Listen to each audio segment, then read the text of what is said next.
Kita mulai. Islamic Idol dari Ali Dawani. Pertama, kita mendefinisikan dulu apa sih itu pemuda teladan. Pemuda yang saya maksud sini tentunya bukan bias gender, masuk pula pemudi atau perempuan yang masih muda gitu. Nah, pemuda kalau merujuk ke dalam Undang-Undang Kepemudaan nomor 40 tahun 2009 adalah mereka yang berusia 16 sampai 30 tahun. Nah, ini juga mungkin bisa menjadi sindiran bagi senior-senior kita di KNPI yang umurnya sudah 31 bahkan 40-an masih aja aktif di KNPI. Padahal pemuda itu kan punya masa juga, sehingga ada pameo yang berkembang, setiap pemuda ada masanya dan setiap masa ada pemudanya. Nah, teladan sendiri adalah mereka yang kehidupannya dapat menjadi rujukan atau contoh. Nah, kemarin-kemarin kan kita telah membahas teladan-teladan nih, biografi-biografi tokoh-tokoh besar gitu. Kalau katanya Thomas Carlyle bahwa sejarah adalah biografi para tokoh-tokoh besar. Jadi sebenarnya kita ini bicara sejarah karena kita bicara biografinya orang-orang besar.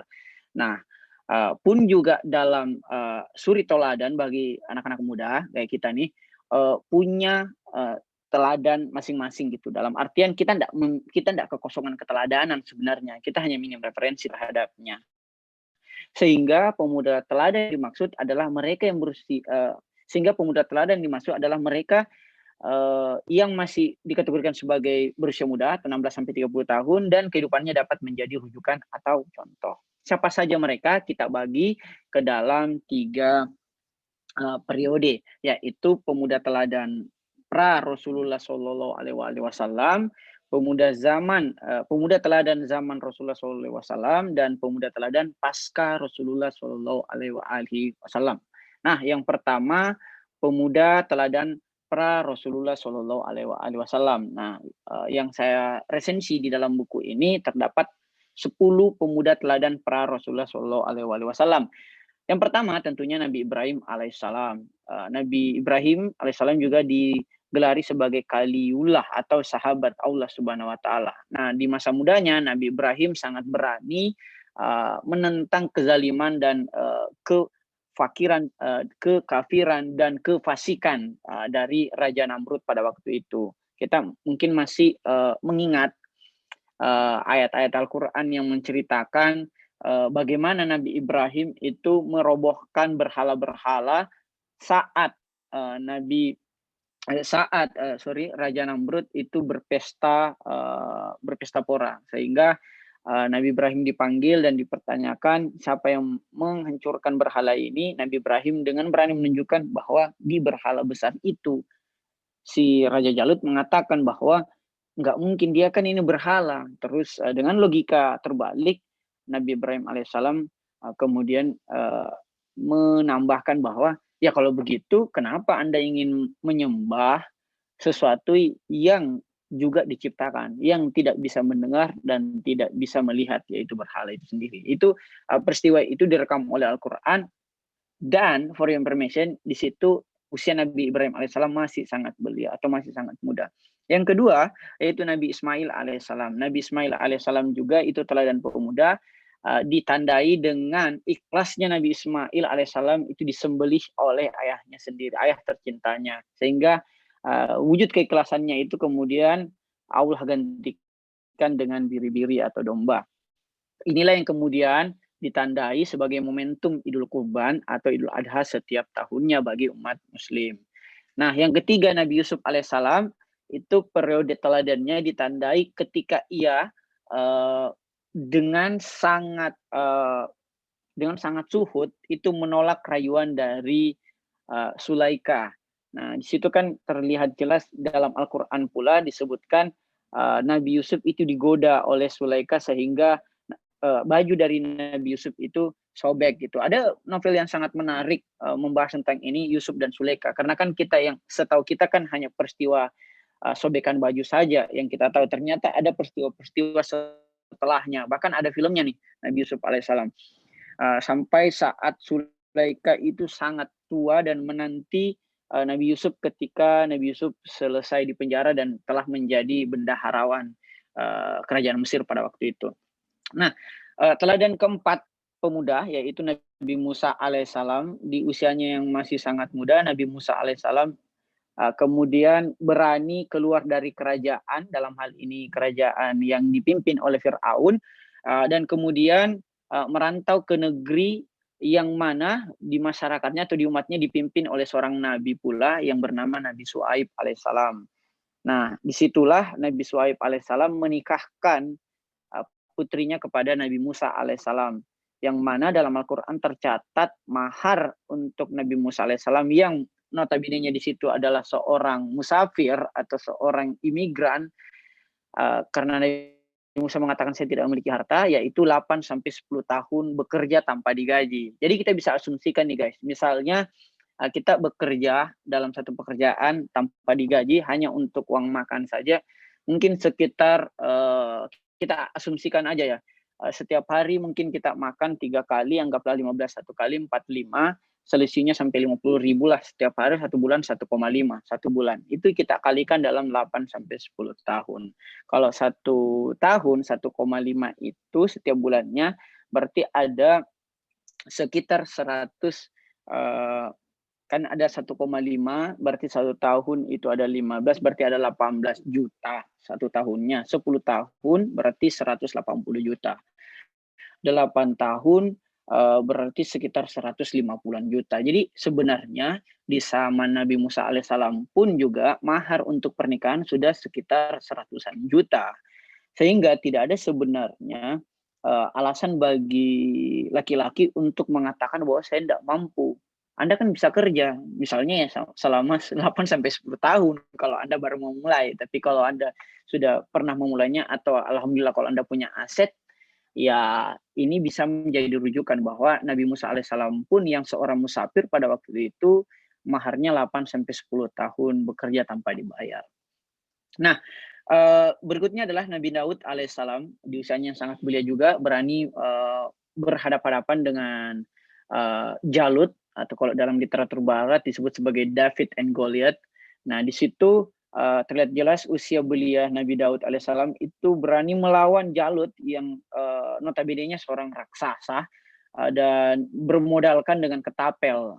Teman-teman bisa juga melihat banyak visualisasi-visualisasi terhadap perlawanan Nabi Daud alaihissalam terhadap raksasa Jalut yang merupakan perwakilan dari kerajaan Tiran pada waktu itu, sehingga Nabi Daud diangkat menjadi raja dan kemudian membesarkan anaknya yang menjadi salah satu orang terkaya di muka bumi, atau mujizatnya adalah orang yang paling sangat kaya yang tidak akan pernah ada satu makhluk pun yang melebihi kekayaan Nabi Sulaiman alaihissalam. Sehingga saking kayanya nih Nabi Sulaiman alaihissalam mengatakan bahwa berdoa, ya Allah, jadikanlah aku orang yang paling kaya di muka bumi ini sehingga tidak ada orang yang mendapatkan ujian kekayaan seperti saya. Itu artinya ujian bagi seorang kaya itu lebih berat sebenarnya bagi si miskin, karena si kaya ini harus mempertanggungjawabkan kekayaannya, baik itu dari mana ia peroleh dan untuk apa ia belanjakan kekayaannya tersebut. Jadi sebenarnya kekayaan itu tanggung jawab atau ujian.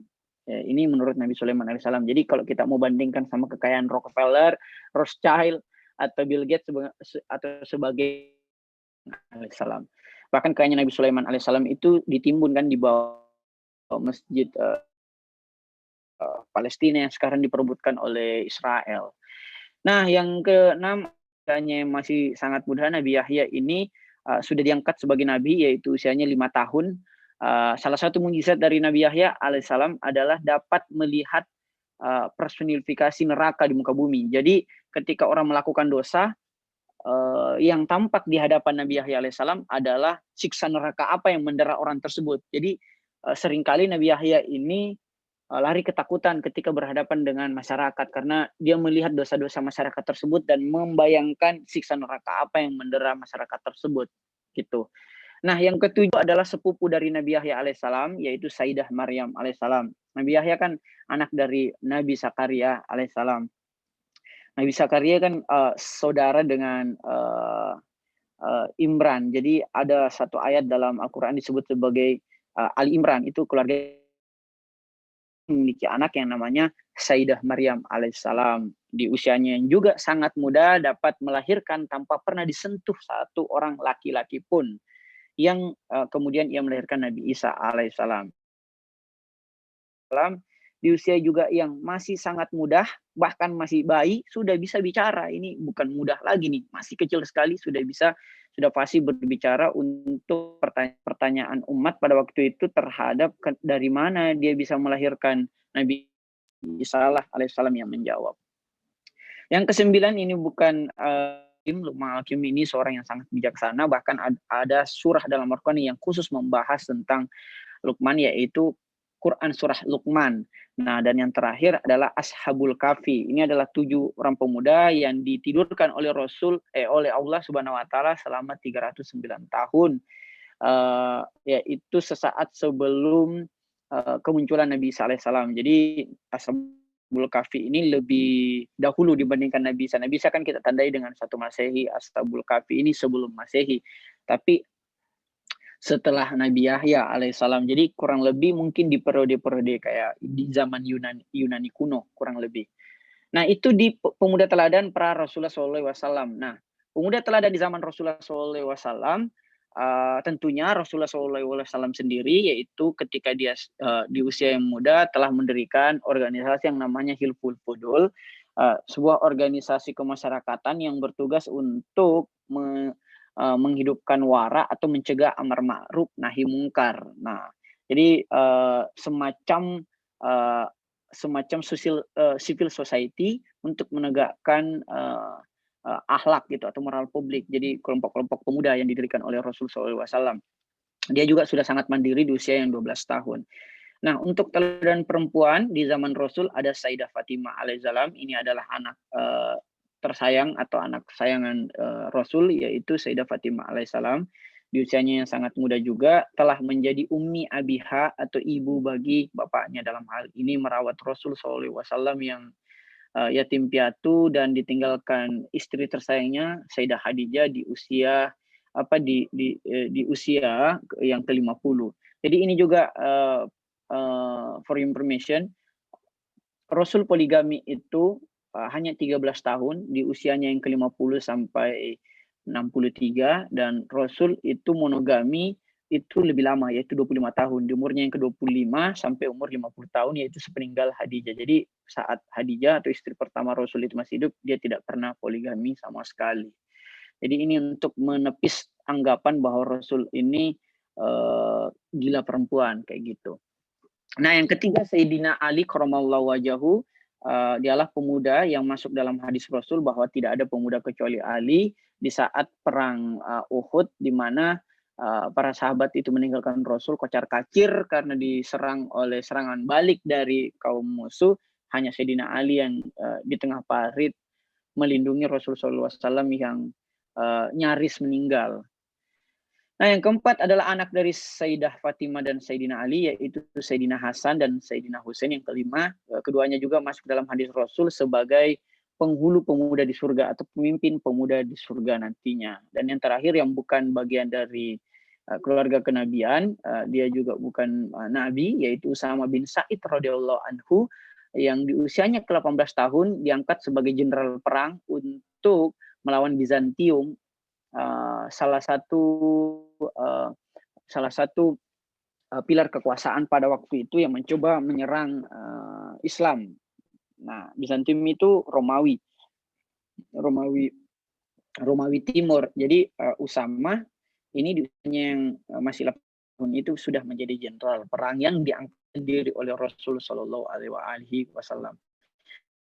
Nah, untuk kategori terakhir dan pasca Rasul Shallallahu Alaihi Wasallam ada 10 berturut-turut. Zainal Abidin alaihissalam, yang merupakan anak dari Imam Husain alaihissalam, Bakir As-Sadr alaihissalam, Abidin, Ja'far Shadiq alaihissalam. Ini disebut sebagai